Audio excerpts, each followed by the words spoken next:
વાત કરીએ સુરતની તો ઓલપાડમાં વરસાદી માહોલ જામ્યો છે। વીજળીના કડાકા ભડાકા સાથે ધોધમાર વરસાદ અહીંયા વરસી રહ્યો છે। તાલુકામાં 2 ઇંચ જેટલો વરસાદ ઓલપાડમાં જોવા મળ્યો છે। ધોધમાર વરસાદ પડતા ખેડૂતોમાં હરખની હેલી જોવા મળી રહી છે। સુરતમાં પણ સમગ્ર જિલ્લામાં વરસાદી માહોલ જ્યારે જોવા મળી રહ્યો છે। સુરત સહિત ઓલપાડ તાલુકામાં પણ 2 ઇંચ જેટલો વરસાદ વરસ્યો હોવાની માહિતી છે। કેતન હાલ ફોન લાઈન ઉપર સંવાદદાતા જોડાઈ ચૂક્યા છે। અહીંયા કેતન, હાલ સુરતમાં કેવો વરસાદી માહોલ છે? ઓલપાડમાં અત્યાર સુધીમાં કેટલા ઇંચ વરસાદ વરસ્યો છે? ચોક્કસની વાત કરું તો દક્ષિણ ગુજરાતની અંદર વિધિવત ચોમાસાનું આગમન જોવા મળ્યું છે। સુરત શહેર સહિત સુરત જિલ્લાના તમામ તાલુકામાં વરસાદી માહોલ જોવા મળ્યો છે। ખાસ કરીને ઓલપાડ તાલુકાની અંદર 2 કલાકની અંદર 1.5 ઇંચ જેટલો વરસાદ વરસતા ખેડૂતોમાં ખુશીનો માહોલ જોવા મળી રહ્યો છે। તો બીજી તરફ વાતાવરણમાં ઠંડક પસરી છે। ખાસ કરીને આ 1.5 ઇંચ વરસાદને પગલે ખેડૂતોમાં આજે ડાંગર અને કપાસની જે વાવણી કરવાની હતી તે અંતર્ગત ખેડૂતો પણ હાલ વાવણીના વરસાદ થતા કામમાં ખેત વિષયક કામમાં જોડાયા છે। ખાસ કરીને ગોલ અને માંડવી અને બારડોલી વિસ્તારમાં પણ મોડી રાત્રે પણ અને વહેલી સવારે પણ વરસાદ નોંધવા પામ્યો છે। કેતન, આભાર માહિતી બદલ।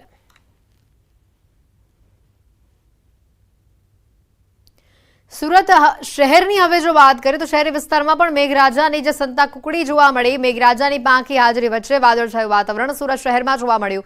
વિઝિબિલિટી ઓછી જોવા મળી। કાળા ડિબાંગ વાદળો વચ્ચે મેઘરાજાની ગેરહાજરી જોવા મળી। સૂર્યપુત્રી તાપી નદીના તટે નયનરમ્ય નજારો પણ જોવા મળ્યો। મેઘાની આતુરતાપૂર્વકની વાટ જોતા શહેરીજનોને બફારામાંથી આંશિક રાહત મળી હોય તેવા સમાચાર છે।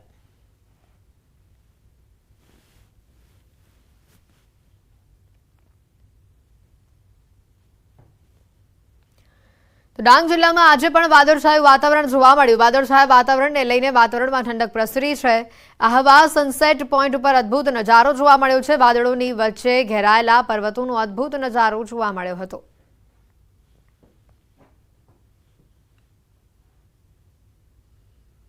ડાંગથી આ દ્રશ્યો સામે આવ્યા છે। વાતાવરણમાં પલટાની વચ્ચે ડાંગમાં આહલાદક વાતાવરણ જોવા મળ્યું। આ તરફ વાત કરીએ અમરેલીની તો અમરેલીમાં સમગ્ર જિલ્લામાં વરસાદી જે માહોલ જોવા મળી રહ્યો છે। આ વરસાદી માહોલની વચ્ચે અનેક વિસ્તારોમાં મેઘરાજાની જે પધરામણી થઈ છે। અમરેલી, લાઠી, જાફરાબાદ તાલુકાના ગ્રામ્ય વિસ્તારોમાં ધબધુકાઈને વરસાદ પડ્યો છે। અમરેલીના નાના ભંડારિયા સહિતના ગામોમાં વરસાદ થયો। લાઠી શહેર સહિત આસપાસના ગ્રામ્ય વિસ્તારોમાં પણ વરસાદી માહોલ જોવા મળ્યો। જાફરાબાદ તાલુકાના પાટી, માણસા, નાગેશ્રી સહિતના ગામોમાં વરસાદની પધરામણી થઈ। હવામાન વિભાગની આગાહી અનુસાર જિલ્લાના અનેક ગામોમાં હળવાથી ભારે વરસાદની આગાહી છે। ત્યારે વાતાવરણમાં વરસાદને લઈને ઠંડક પ્રસરી જતા જનજીવનને પણ હાશકારો થયો છે। અમરેલીથી આ દ્રશ્યો સામે આવી રહ્યા છે। વરસાદને લઈને અમરેલી, લાઠી, જાફરાબાદમાં વરસાદી માહોલ જોવા મળી રહ્યો છે। રાજન ગરિયા ફોન લાઈન ઉપર સંવાદદાતા જોડાઈ ચૂક્યા છે। રાજન, હાલ અમરેલીમાં કેવો માહોલ છે? ધરતીપુત્રો શું કહી રહ્યા છે? હેતવી, આમ તો ગઈકાલ સવારથી જ અમરેલી જિલ્લામાં સતત વરસાદી માહોલ છે। ગઈકાલે બપોર બાદ પણ જિલ્લાના અનેક વિસ્તારોમાં વરસાદ થયો હતો અને આજે વહેલી સવારથી વરસાદની શરૂઆત થઈ છે। લાઠી, જાફરાબાદ અને અમરેલી તાલુકાના ગ્રામ્ય વિસ્તારોમાં વરસાદ થઈ રહ્યો છે। અમરેલી શહેરમાં પણ અમી છાંટણા થઈ રહ્યા છે। એટલે આમ જોવા જઈએ તો જે રીતે હવામાન વિભાગની આગાહી છે તે મુજબનું વાતાવરણ છે અને સતત વરસાદી માહોલ વચ્ચે ખેડૂતો પણ ખુશખુશાલ છે।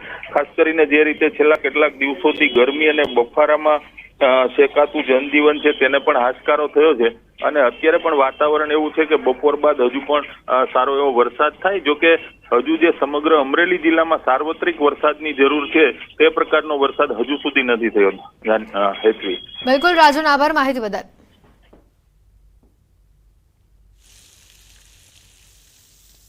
તો આ તરફ દેવભૂમિ દ્વારકા જિલ્લામાં પણ સાર્વત્રિક વરસાદી માહોલ છવાયો છે। ખંભાળિયાના કેશોદ, વિજલપર સહિતના ગામોમાં ભારે પવનની સાથે ધોધમાર વરસાદ વરસ્યો છે। વિજલપર ગામે ભારે પવન સાથે વરસાદના કારણે વીજપોલ તેમજ અનેક વૃક્ષો ધરાશાયી થયા છે। ખંભાળિયા તાલુકામાં ભારે વરસાદના કારણે ખેડૂતોના ખેતરોમાં પાણી ફરી વળ્યા છે। દેવભૂમિ દ્વારકા જિલ્લામાં વરસાદથી ખેડૂતોમાં ખુશીનો માહોલ જોવા મળ્યો।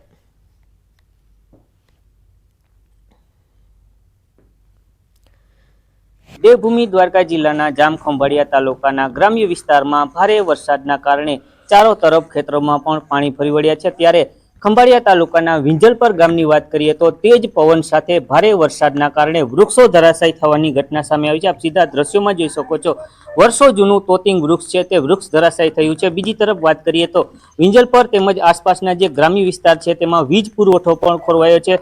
ભારે વરસાદ અને તેજ પવન સાથે વરસાદ વરસ્યો હોય ત્યારે અનેક વૃક્ષો સાથે વીજ પોલ પણ ધરાશાયી થવાની ઘટના સામે આવી છે। ત્યારે ભારે વરસાદના કારણે ખેતરોમાં પણ ચારો તરફ પાણી ફરી વળ્યા છે। હાલ ખેડૂતોની વાત કરીએ તો ભારે વરસાદના કારણે ખેડૂતોમાં પણ ક્યાંક ને ક્યાંક ખુશીનો માહોલ જોવા મળ્યો છે। મુકુંદ મોકરિયા, ન્યૂઝ 18 ગુજરાતી, દેવભૂમિ, દ્વારકા। તો જામનગરમાં રવિવાર સાંજથી જ વરસાદની રમઝટ બોલી છે। જામનગર શહેરના અનેક વિસ્તારોમાં સવારથી જ વરસાદ જોવા મળ્યો। વરસાદના આગમનને લઈને રસ્તા પર વરસાદી પાણી ફરી વળ્યા। સવારે 8 વાગ્યા સુધીમાં કાલાવડમાં અડધો ઇંચ વરસાદ ખાબક્યો। નીચાણવાળા વિસ્તારોમાં રસ્તા પર નદીઓ વહેતી થઈ હોય તેવા નજારો જોવા મળ્યો।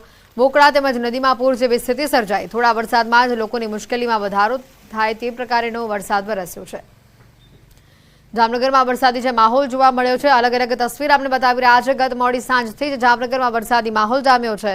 ખાસ કરીને ઘણા વિસ્તારોમાં તો રસ્તા પર નદી વહેતી હોય તેવા દ્રશ્યો સામે આવ્યા, જેના પગલે વાહન વ્યવહારને અસર પહોંચી હતી। જામનગરના કાલાવડમાં ધોધમાર વરસાદ વરસ્યો છે। કાલાવડના મુરીલામાં વરસાદ વચ્ચે કોઝવે તૂટી પડ્યો હોવાની ઘટના સામે આવી છે। શાળાએ જતા વિદ્યાર્થીઓને સ્થાનિકોએ પાણીના પ્રવાહમાંથી પસાર કર્યા। કોઝવે તૂટતા ગામ લોકોને ભારે હાલાકી વેઠવવી પડી। ઘટનાના દ્રશ્યો પણ સામે આવ્યા છે। કોઝવે તૂટતા હાલાકીનો જે સામનો કરવો પડ્યો હતો। જામનગરથી આજે બે અલગ અલગ દ્રશ્યો આપણે બતાવી રહ્યા છે। ગત મોડી સાંજથી જ વરસાદનું આગમન જામનગરમાં થયું છે અને બીજી બાજુ આજે વહેલી સવારે કોઝવે તૂટી પડતા લોકોને અવરજવર માટે મુશ્કેલી પડી હતી। અનેક વિસ્તારો અને ગામો વચ્ચેનો સંપર્ક પણ કપાયો હોય તે પ્રકારની પરિસ્થિતિ જોવા મળી। વિદ્યાર્થીઓને શાળાએ મૂકવા જવા માટે વાલીઓને પણ પરેશાની વેઠવી પડી। તો આ તરફ વાત કરીએ બોટાદમાં બરવાળા પંથકમાં વરસાદી માહોલ જામ્યો છે। બરવાળાના આસપાસના વિસ્તારોમાં પણ વરસાદ વરસી રહ્યો છે। શહેરના મુખ્ય માર્ગો પર પાણી વહેતા થયા છે। બોટાદમાં વરસાદી માહોલ જામતા લોકોને પણ ગરમીથી રાહત મળી છે। બરવાળા પંથકમાં વરસાદી માહોલ જામતા વાતાવરણમાં ઠંડક પ્રસરેલી જોવા મળી। શહેરના મુખ્ય માર્ગો પર પાણી વહેતા થયા હતા। જો કે વરસાદને લઈને ખેડૂતોમાં પણ ખુશીની લહેર જોવા મળી તો સ્થાનિકો પણ બફારામાંથી મુક્ત થયા। શહેરના મુખ્ય માર્ગો પર પાણી વહેતા થયા હોય બોટાદમાં તેવા આ દ્રશ્યો સામે આવ્યા। આ તરફ પોરબંદર જિલ્લામાં વાદળછાયા વાતાવરણની વચ્ચે ઝરમર વરસાદની શરૂઆત થઈ। પોરબંદર શહેર તથા જિલ્લાના નાગકા, કેશવ, ગોસા સહિતના ગામોમાં વરસાદ વરસી રહ્યો છે।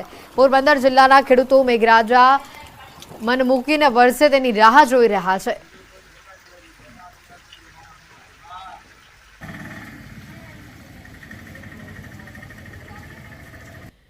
ચોમાસાની સિઝનનો સૌથી જબરજસ્ત વિડીયો સામે આવ્યો છે। જૂનાગઢના સાસણમાં વરસાદી માહોલમાં સિંહબાળની મસ્તી કેદ થઈ છે। સાસણના દેવળિયા સફારી પાર્કના આ દ્રશ્યો છે।